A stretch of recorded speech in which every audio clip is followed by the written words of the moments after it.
Hello, everyone. Subject recognized. Access granted. This is Bob and Threadbare, and welcome back to the Human Revolution. And welcome to the detention camp.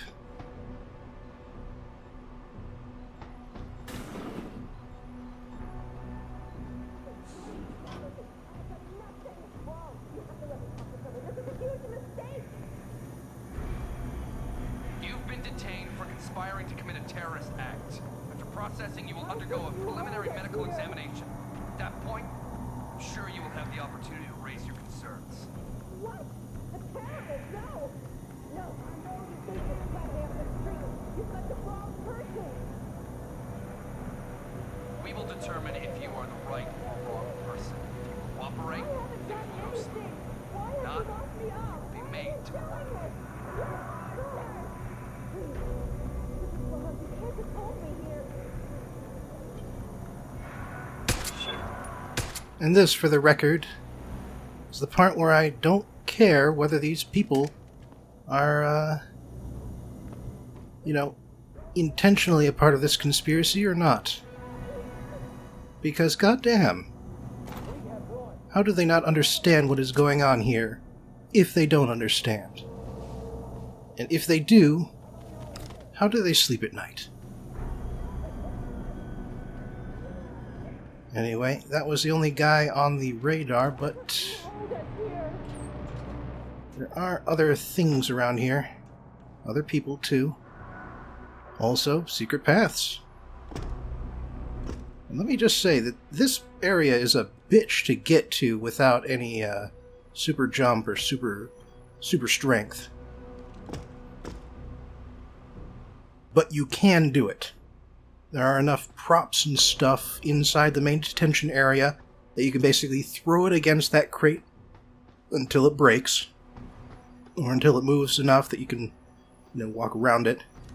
And there are enough other crates and boxes that fit through that duct that you can stand on in order to jump up those pipes without super jump.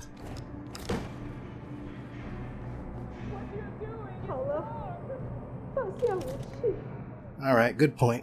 Okay. What are you going to do with me? Please, don't send me back to the doctors. I don't want them to test me anymore. I just want to go home. They said I fell within acceptable parameters to continue. What do they mean? Continue with what? Oh, there's two more guys. Robots on the next story up.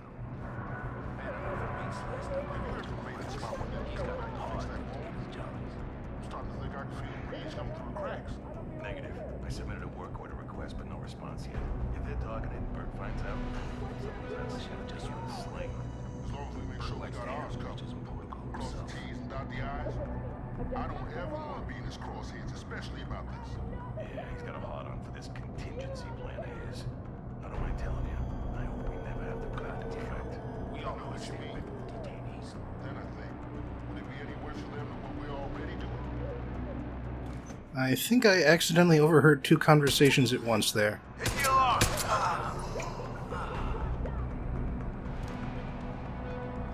Yep. Somebody hit the alarm, and it sure wasn't those two. Some time to unload! Just go down. Oh great, now they're hostile.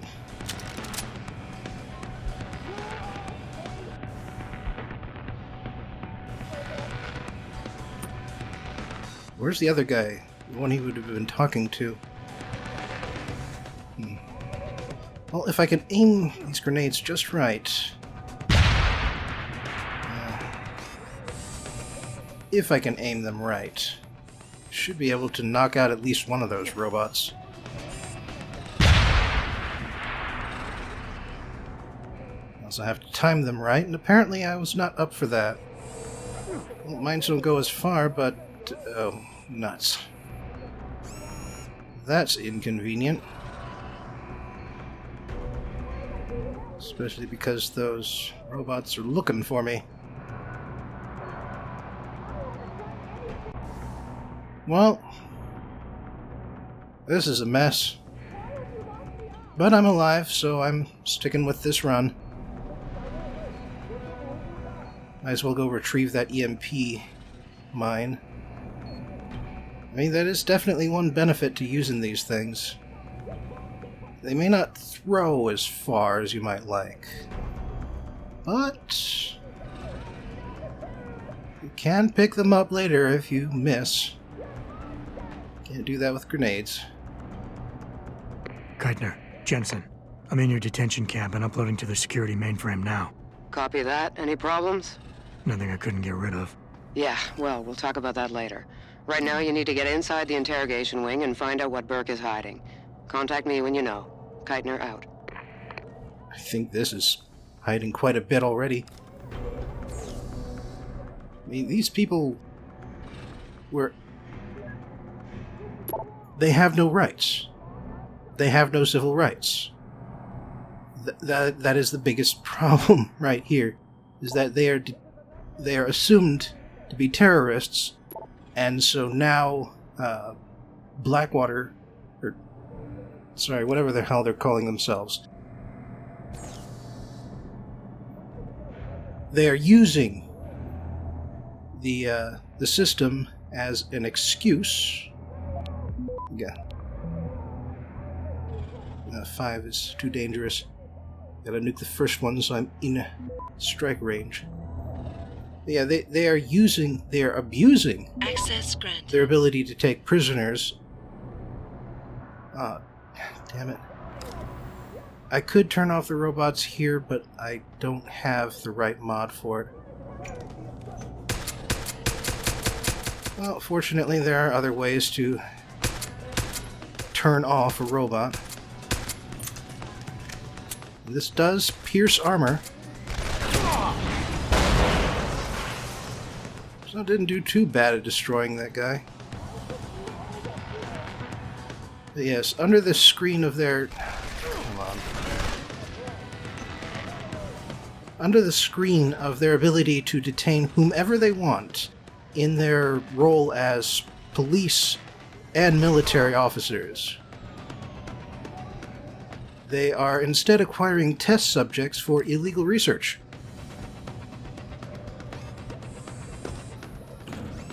Fortunately, this is a way of getting out of here without the robot being able to see me. In fact, there are 2 ways out of here, to be specific. Although they both are basically the same area. Just these little, lowered areas on the sides here.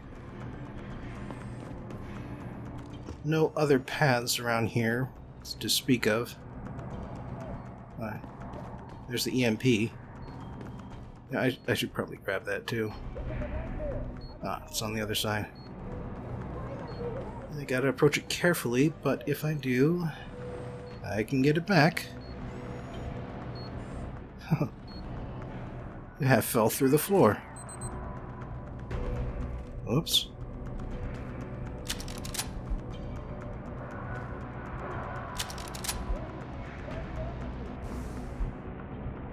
Oh.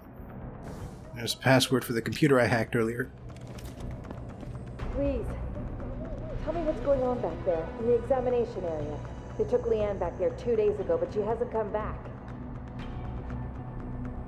I've heard the other prisoners talk. People disappear when they're called back there. What are they doing to us? How are the prisoners able to communicate with each other? No, not again. That white-haired son of a bitch said they'd had enough data from me. I'll claw his augmented eyes out of his face if he ever comes near me again.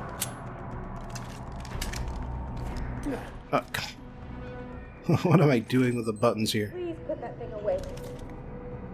This is illegal! You can't keep us locked up! Not again. And she says the same thing anyway. Oh well. What are you gonna do with me?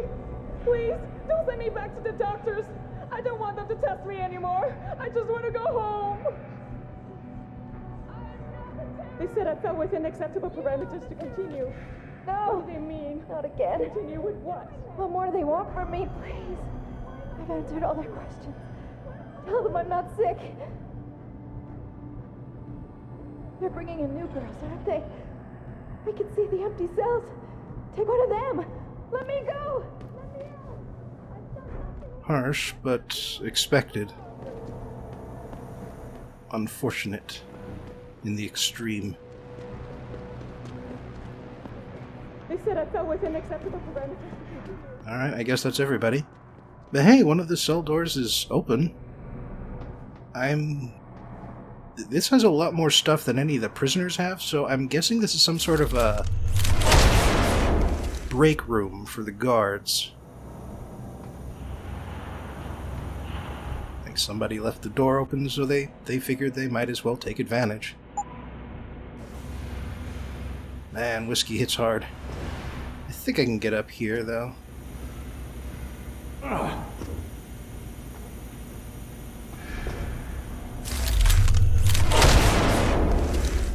Yep, this is a concealed way up.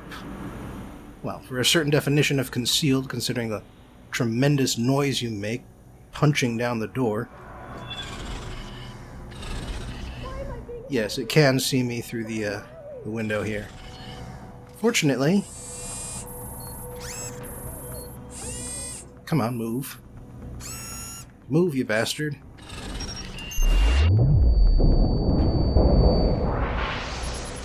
Alright, and that's what the EMP effect looks like when you're caught in it and you don't have shielding.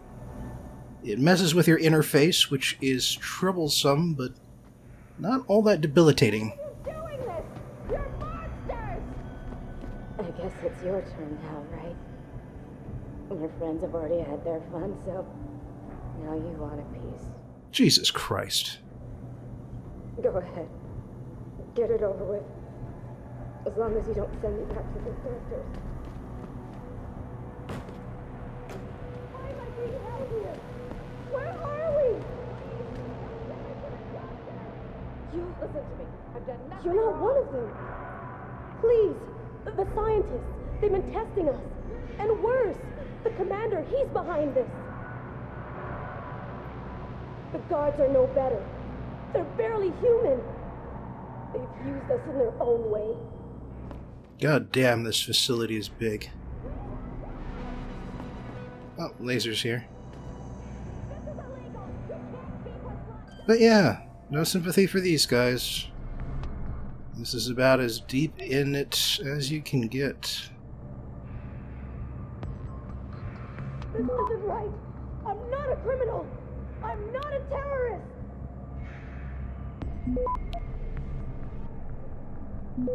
Alright, if I can nail these two stacks at the same time. Access granted. And I'll get that, what's in that box behind them. And yes, you can easily jump over those lasers, by the way.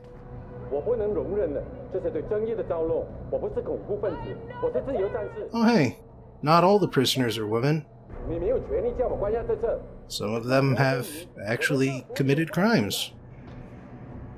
But still, this goes beyond the weight of the American justice system.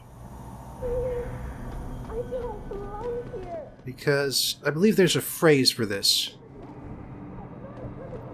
Better to let 10 guilty men go free. Whoa, Jesus. Better to let 10 guilty men go free than to lock up one innocent.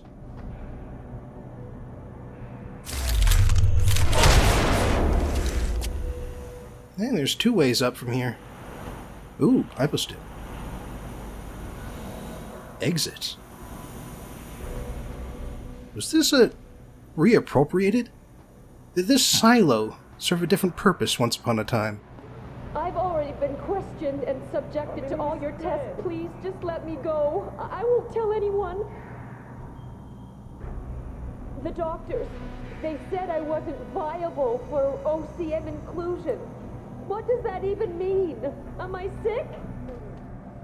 I think it means that you're lucky. We have lawyers. I want a lawyer.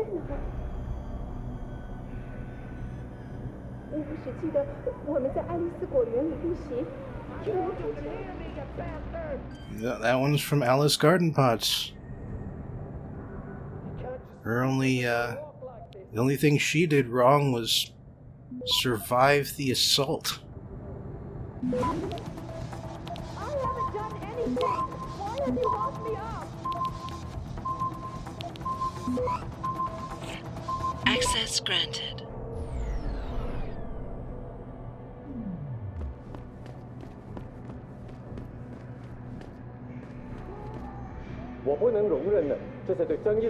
Alright, I already talked to you. And she's too far back. Alright. That's, well, this one's the one that goes down. Well, let's find one of the other two that goes up. And then go up. Oh, painkillers. I don't even need them right now.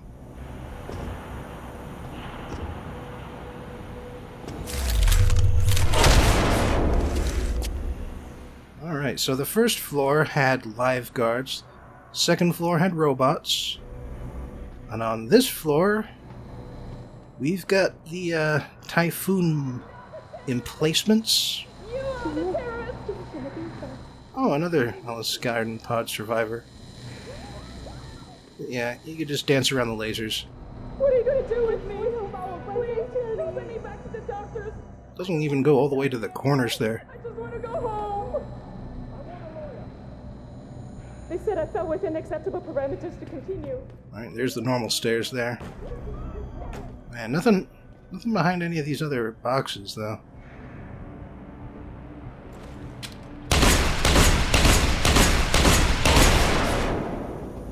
I figured I might as well. I got shotgun ammo to spare. Man, aren't all of these guards playing solitaire? Hey, you don't belong here. Jesus, how'd you get out of your cell? Get away. Just get out of here. You can't do anything on your own. Get out and tell someone. Hey, there's stuff up there.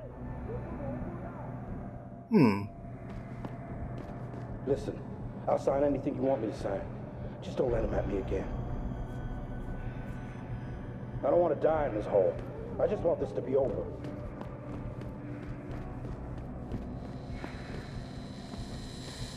What are you going to do with me? Please, don't send me back. And that one's asleep. You've got to know this is wrong. You can't just grab someone off the street and lock them up. How can you blindly go along with this? You can't keep this quiet forever. You're locking up innocent people and treating them like lab rats. You're monsters. You know, I am reminded of the moment in Deus Ex, the original, when you can talk to some of the army guys at the base, who will just let you right in and will say, you know, we are people. We do not automatically go along with what the people above us say. We are able to have opinions. And while insubordination may be a serious issue, going along with someone who is using the threat of insubordination to do something that is morally, ethically, and legally wrong, now that is a time to be insubordinate. I just felt like taking the normal stairs here. It is hard, though. I mean, there was a infamous study. I am forgetting the name attached to it right now. But you probably know the one, if you had any knowledge of psychology. It is hard when authority is pressing down on you, right there next to you, to avoid going along with it. Activating security scan. And that is understandable.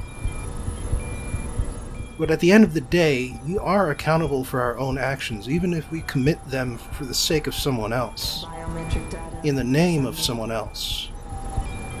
You are saying that you are letting yourself be an extension of that other person. You are accepting responsibility not for yourself. Subject recognized. Access Granted. but for being an organ of this other person, of this organization. You are responsible insofar as you choose to associate and continue to associate yourself with reprehensible actions.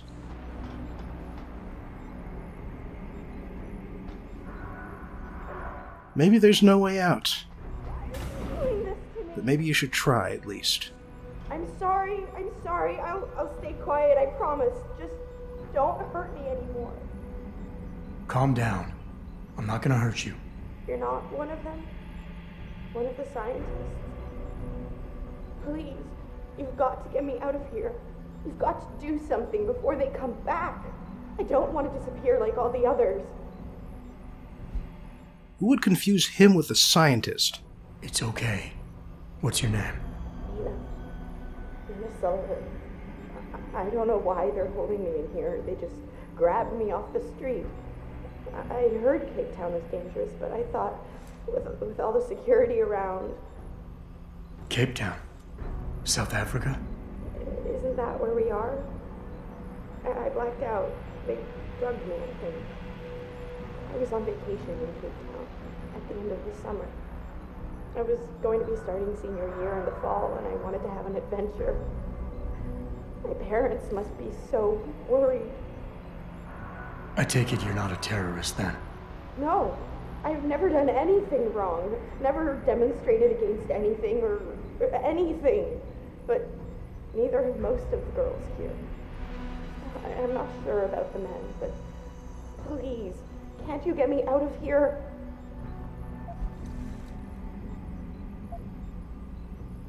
I want to help you, but you've got to stay calm.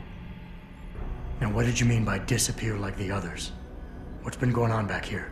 I don't know much. I've heard rumors and seen some things, and I know what they've done to me. Biopsies, blood samples, tissue cores, like I'm some sort of lab rat.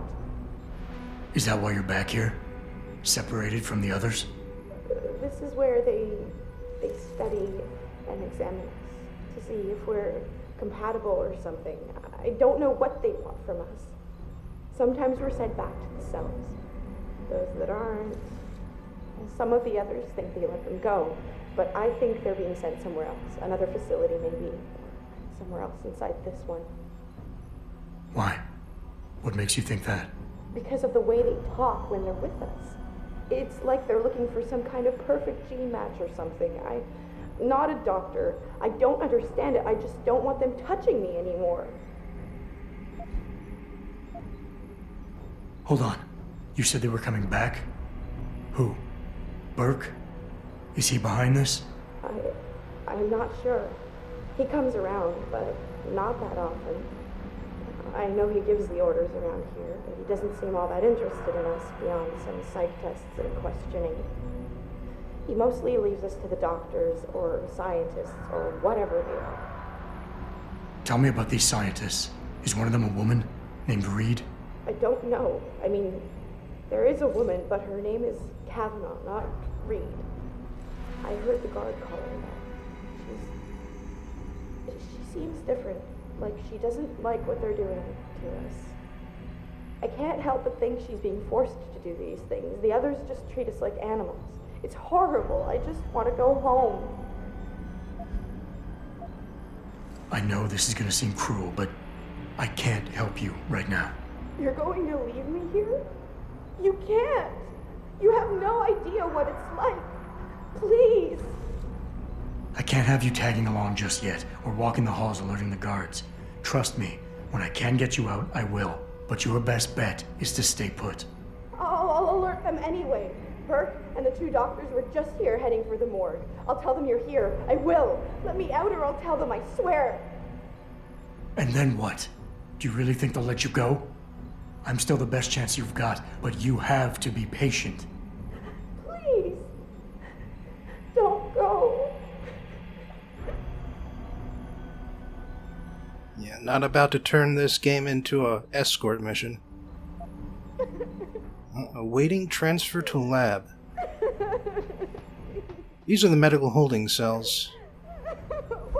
And, like we've heard, women, mostly women, are tested for compatibility with whatever medical project they've got around here.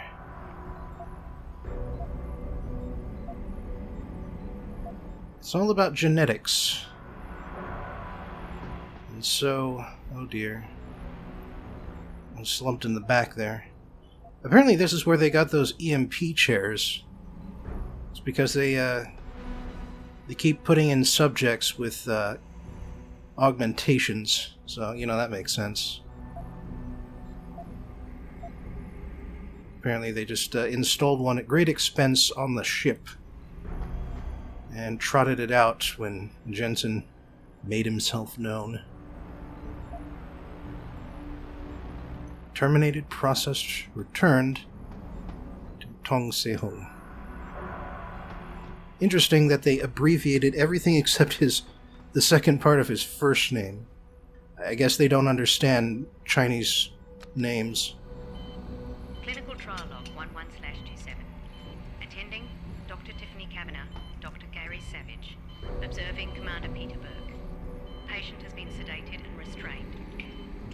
Administering compound P-026, 1.75 cc's. Injection via the left suboccipital triangle, isolating the neocerebellum and pontine nuclei. Well done, doctors. Appears that the spinocranial replacement was successful. She's been stable for 48 hours. Placing the upper column and posterior skull is more complex than your own hindbrain augmentation, Commander Burke, but it's well within our abilities. That's not our sticking point. I'm quite aware of what your sticking point is, Doctor. Getting results that I can use. Gary? Gary, she's waking up. Look at the alpha waves. They're attenuating. Blood pressure and heart rate are rising. O2 saturation is really low. Savage, get this under control. Tiff, increase sedation and disconnect the OCM interface. Get a dose of propofol ready, see if she stabilizes. It's not working, Gary. Damn it. There's a rupture in the circle of Willis. Anterior cerebral artery. Shit. I've got to get in there. It's already too late, Tiffany. You know that. Is it still alive? No. Now we've lost her. I don't understand. She burned out so quickly. Arterial degeneration was clearly more advanced than anticipated, but still, the new compound should have worked. Dispose of the body. I'll have the next viable candidate prepared and sent down to you, Dr. Kavanaugh. Gary Savage. Apparently this is back when he still worked with the Illuminati and had not yet grown sick of their means and methods. He's actually an example of what I was talking about earlier. Although, according to my Google philosophy speech, Adam Jensen should kill him now. Never give him the chance to repent later. Morality is a crazy thing, you know?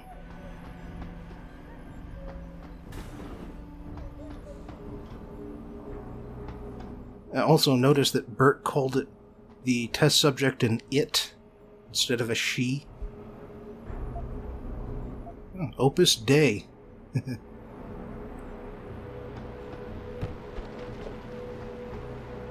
Ooh. Data storage device. What's this funny thing? Oh, no more tears. I wonder if that's a recommendation on somebody's part. Because I believe that password was given to Tiffany Kavanagh, the woman. Although this does appear to be Gary Savage's desk.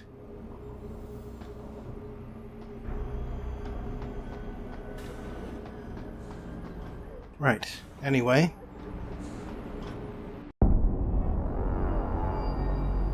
So what did these ones die of, Savage? Complete neurological breakdown from the looks of it. Organ collapse, nerve degradation. Find him. There's been some trouble on the base. My man will take care of it. You were saying? We may be looking at serious cross-systemic failure issues with the OCM. It's those god-awful implants, Gary. The whole inhumane procedure. After a while, it just burns them out. Has this been happening at the other sites? We've experienced some die-off, yes. But I've been told Dr. Reed's research may offer a breakthrough. If we could bring her back here... That's not going to happen. Then we need to start considering other options. A nanotech-based solution performed on willing volunteers. And are you volunteering yourself, Doctor? Tiffany, please. I need to look at the raw data, Commander. If you would.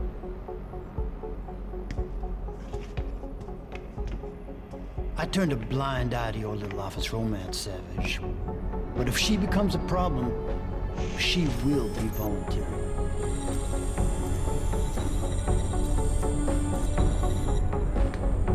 I wonder if it checks for serial numbers. But I think we'll follow them next time. Today we're going to get a little weirder than usual for a Cyberpunk Corner. Not that you should be surprised, since today's subject is a David Cronenberg film, and the man has a firm reputation for making weird and creepy films. Today's film not only lives up to that reputation, it's one of the most infamous of the bunch. I'm talking about Videodrome, which was released in 1983. The story about the story. Films tend to be a collaboration between casts and crews rather than the brainchild of any one creator, but Videodrome is very much a David Cronenberg movie. Cronenberg wrote and directed the movie with no help from anyone else, and since the production company was an extension of the Canadian government, he didn't have to deal with much studio meddling either. On the other hand, he did have to complete all the filming and post-production in a single calendar year because of government accounting, but hey, you gotta take the bad with the good. According to Cronenberg, the idea for Videodrome dates back to when he was a kid and watched half-garbled channels from Buffalo, New York on the ultra-high frequency band. Back before cable got big, the UHF band was how you got more than a dozen channels. However, UHF signals have shorter range and aren't as reliable as the standard VHF range, so the stations that used it tended to be local operations that covered special interests like education and old movies. If you searched the band, you could also find unlicensed pirate stations, so you could accidentally stumble onto something that the FCC definitely wouldn't have approved.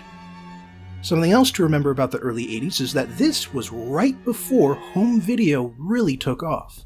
Videotape players were just coming down in price to be affordable to families, and media companies were still in the process of suing the manufacturers to get rid of that pesky record button so people wouldn't be able to tape movies or shows. They failed, by the way. But at that moment, live TV was deeply established in American and Canadian life, and the broadcast channels were its kings. So, as I was saying, a young Cronenberg watched UHF channels late at night and felt worried he would see something inappropriate, and that was the germ that sprouted into Videodrome. When it did so, he was right in the middle of his most famous period. His last movie was 1981's Scanners, the one with the exploding head, and in 1986 he moved to Hollywood and made The Fly. The creepy effects of Videodrome required 3 teams to build everything: makeup, props, and general effects. That said, there's an awful lot of overlap between the 3 thanks to Cronenberg's love of body horror. This being 1983, everything is practical, is really there, and in fact, the effects focus not on being realistic so much as they focus on making you flinch. I won't give out too many examples since I'd rather describe them in context, but some of the particularly challenging effects included getting a TV screen to balloon outwards while moving images on the screen, which they solved by using a thick rubber screen and a rear projector. They also planned a scene where a functioning TV rises out of an occupied bathtub, and when their first solution of using non-conductive liquid proved too expensive, they waterproofed pretty much everything inside of the TV case, and that somehow worked. Unfortunately, the scene was never filmed. When it came out, Videodrome was a critical darling and a commercial flop, earning a box office take of $2 million on a $6 million budget. Well, that's pretty standard for a Cronenberg film, and of course the movie would go on to become a cult classic. For that matter, the era of home video would be great for Cronenberg's career, since all of the sex, violence, and gore in his movies sell much better to individuals than they do to theater crowds. The story. James Woods is Max Wren, the director of Toronto's Civic TV Channel 83, which is the highest channel number that broadcast channels can get. The movie begins with his secretary, Bride James, giving Max a videotape wake-up call. He has a meeting with a Japanese producer, but first he has to drag himself off the couch. The meeting turns out to be for an artsy Japanese softcore porn, and his fellow partners are split as to whether it's sensational enough for their channel. Later that day, Max is hanging out with the channel's tech guy, Harlan, who happens to run a satellite that picks up pirate TV and other clandestine broadcasts. He's picked up a new broadcast that appears to be some kind of torture porn in Malaysia, and Max wants more. But before he gets it, he goes on the Rena King show for an interview about television and social responsibility. Max believes his channel gives people an outlet to experience their darkest fantasies without hurting anyone. But radio host Nikki Brand says his channel contributes to a culture of overstimulation that causes people to seek out ever-growing extremes.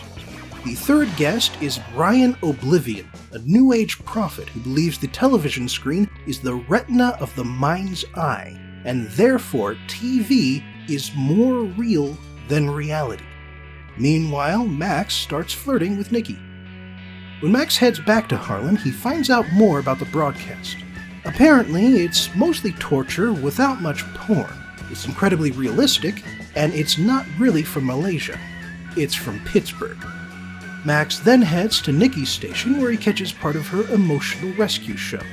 We then immediately jump to Max's apartment where Nikki wants to watch some porn before they have sex. She finds a copy of the pirate broadcast, called Videodrome, and apparently, violent sadomasochism is completely her thing because she pops it right into the tape player. When they have sex, Nikki has Max stick her with needles, and in the middle of it, Max hallucinates that he's in the Videodrome room. The next morning, Max meets with an agent, Masha, who wants to sell him something too soft for his channel. Instead, he has her track down the Videodrome producers to hopefully get some clearer tapes. Later, Nikki happens to get an assignment to go to Pittsburgh, where she hopes to audition for Videodrome. Time passes, and Max meets with Masha at a restaurant.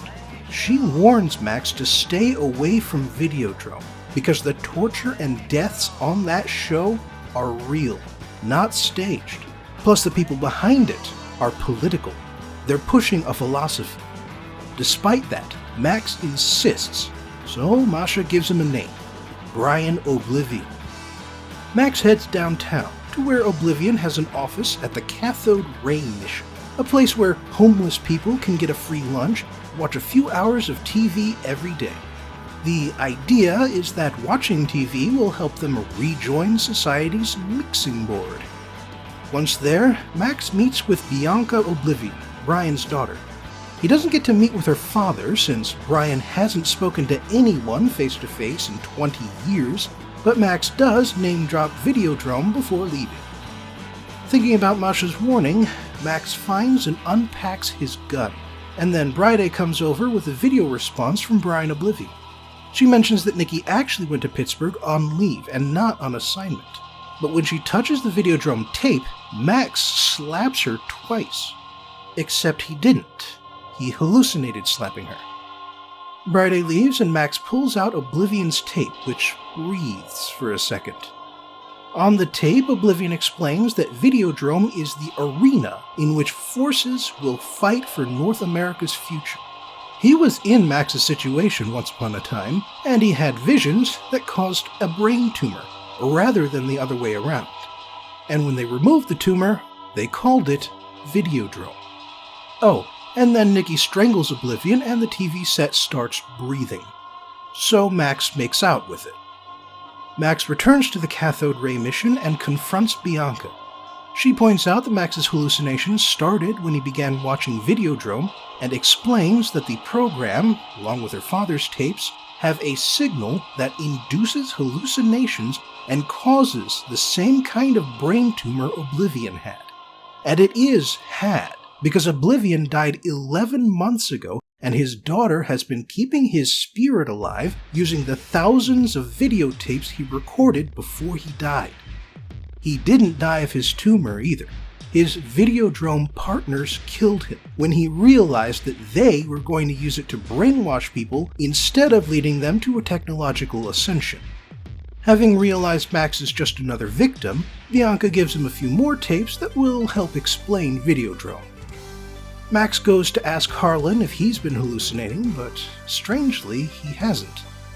Max then watches Oblivion's tapes, in which he explains that the tumor isn't really a tumor, but a new part of the brain that can control hallucinations and make them real. After all, reality doesn't extend beyond human perception. Max then notices that he's developed a stomach vagina, so he does the logical thing and stuffs his gun in it. Max gets a call that directs him to a car, and when he gets in, Barry Convex of Spectacular Optical introduces himself via a TV message. He was one of Oblivion's Videodrome partners, and he wants to talk. The car drops Max off at a Spectacular Optical storefront, and Barry asks Max to put on a prototype device that can record his hallucinations. As he activates the device, Barry explains that Videodrome is a snuff film because violence apparently opens certain neural pathways needed for the signal to take effect. Nikki appears, and then Max is on Videodrome, and Nikki is a TV. So Max starts whipping the TV, as you do. Abruptly, Max wakes up in his apartment. Masha is lying in bed next to him, bound, gagged, beaten, and dead. He brings Harlan over to take a look and take pictures, but of course, there's nothing there. Max then decides that he and Harlan should go to Channel 83 to watch the new Videodrome tape since Max thinks he might be on it. Instead, Harlan comes clean. There never was a Videodrome transmission. He'd been feeding Max pre-recorded tapes because he secretly works for Barry Convex, who shows up at this point, and the reason Harlan never got hallucinations is because he never watched the tapes. Harlan explains his and Barry's philosophy. North America is getting too soft. The rest of the world is getting hard, so they need to get hard too. Channel 83 is a cancer on society, a rotting disease of indulgence and moral decay, and so they want to brainwash Max to take over Channel 83 and make it the first channel ever to broadcast Videodrome. To that end, they stuff a breathing Betamax tape into Max's stomach vagina, because a VHS tape would have been too big for the special effect. The tape controls Max and forces him to act as Barry's assassin.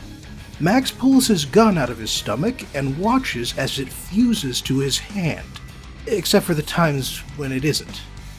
Max uses the gun to shoot his partners and then escapes the station.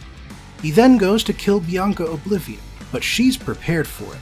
She shows him a Videodrome tape of Nikki's death, and then Max's own hand reaches out of the television set and shoots him in the stomach. But these are good bullets, because they destroy Barry's cassette and let Max become the video word made flesh. Death to Videodrome. Long live the new flesh. Max goes to Spectacular Optical and waits for Harlan to stop by. He asks Harlan for a new tape. When he inserts one, Max somehow converts it into a grenade attached to Harlan's arm, which then blows up. Max then goes to Barry Convex's trade show and shoots him right in front of everyone. Barry's body then explodes into a pile of knobby flesh. Long live the new flesh. Max escapes again and takes refuge in an old tugboat used by hobos. Nikki, on a TV, shows up and says it's time for Max to go on to the next phase and become a television being. She shows him how by showing him on the TV shooting himself in the head. The exact same footage plays again without the TV screen, and Max shoots himself in the head. Long live the new flesh. The analysis. There are no fewer than 3 layers to Videodrome. Maybe more, but there are at least 3. The first is the surface story, the obvious story, in which you can take everything at face value, at least as far as that can go. Max Wren is caught up in a conspiracy to turn North America into a bunch of brainwashed, morally uptight hardasses, but he gets rescued and/or brainwashed again by a TV cargo cult and turns on the people who manipulated him. He then kills himself to ascend to the next phase of existence. The second layer is the reality ensues story. Most of the movie is a hallucination after a certain point because Max has a brain tumor or some other undiagnosed cerebral disease. This disease twists his mind into shooting his 2 partners and then killing a random optics company executive before finally forcing him to take his own life. But then there's the third layer, the meaty layer of postmodernism that acknowledges that the audience is a participant in the movie. Remember, Videodrome is just 130,000 still images flickering past at the rate of 24 per second. It has no meaning until someone watches it and gives it a meaning. The characters in this movie discuss the ramifications of violence and sex in the media. Is it a healthy outlet that lets people live out their dark fantasies vicariously so they aren't tempted to perform them in real life? Does it desensitize us to sex and violence and overstimulate us to the point where we have to seek out worse and worse stuff in media and in real life in order to get our rocks off? Is it a combination of the two? Or is media just a reflection of the society that creates it, and everything it depicts only reflects the urges and desires that previously existed in order to give it life? Is it more real than reality because it depicts the visions of our mind's eyes? That's what the characters wonder. But what about you? You, the person watching the movie. What do you think you're doing? You're watching a movie stuffed to the brim with sex, violence, gore, disturbing imagery, exploitation. Videodrome is a trashy movie, and that trash is trying to get a reaction out of you, just like the Videodrome in Videodrome. And it's causing hallucinations, isn't it? Oh sure, it's not that bad, since you can acknowledge your hallucinations as such. But you seem to think that these 2-dimensional images show characters and actions, even though they aren't really happening. You're listening to a vibrating cone and hallucinating that a person is speaking. And those special effects clearly aren't real, so why, for 90 minutes, are you acting like they are? Brian Oblivion says that the television screen is the retina of the mind's eye, but what's true about TV is equally true about movies, about Videodrome. It is your mind's eye because you are accepting the reality of what's on the screen despite knowing that it lacks a layer of reality, a third dimension, independent agency, unpredictability. Movies and TV shows have none of these things. And yet, at the same time, they have all 3. You can perceive a third dimension in camera footage even though it's presented on a 2D plane. Movies do have independent agency, at least as far as you, the audience member, are concerned, because they follow the plot laid out by their creators and not by you. And they're unpredictable, at least the first time you watch something. And so that is how movies, television, and stories in general can be more real than reality. Because our minds don't exist in reality. They exist in our perception of reality and in the experiences, emotions, and judgments our brains assign to these perceptions. Stare at a photo long enough, and you can feel like you're there. Read a vivid description of a lake and you will hear the rustling leaves. You'll see the ripples of a leaping fish. You'll smell the heaviness of the water. You'll feel the sand between your toes. It's all hallucinations, but it's also all real, because our perception of reality is not so concrete that we can't be fooled. Reality is quite simply the most realistic hallucination of them all. Thanks for joining me again today in Cyberpunk Corner. I hope I'll see you next time for the original young adult dystopia.